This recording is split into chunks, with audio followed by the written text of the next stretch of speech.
मने रख यहाँ सकल जन सबुदिने जे पुस्तक पढ़िब सुंदर हुई ताहार मन।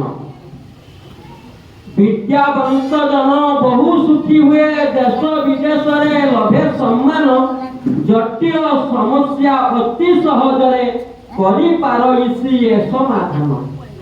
वेद रामायण महाभारत आमरी देशर प्राचीन ग्रंथ पुणी अष्टादश पुराण वर्णित भाषा प्रभाव रे बहु चर्चित। आमरी देशर महान विभव सेथिरे होइछि चिर भास्कर। संस्कृति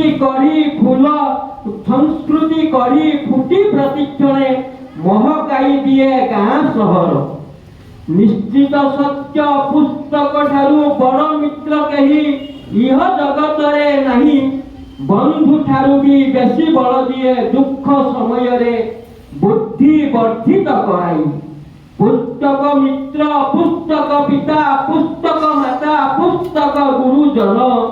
सुस्थ थाओ कि असुस्थ थाओ किछि किछि पढ़ु थाओ प्रतिदिन। महाविपर्जय आसे जेतेबेले पुस्तक कहे मु साथी। महाविपर्जय आसे जेतेबेले पुस्तक कहे मु तुमर प्रिय साथी। स्वार्थ सर्वस्व मनीष जेतेक सहजरे ए कथा को भूली जाती ए कथा को भूली जाती। तालपत्र पुथि काल काल धरी मूल ग्रंथ भावे समाज रे परिचित।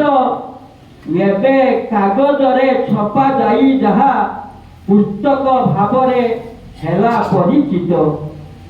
हे मनीष भाई प्रकृति जेमिति पुस्तक सेमिति एकथा केबे भी जाओनी भूली।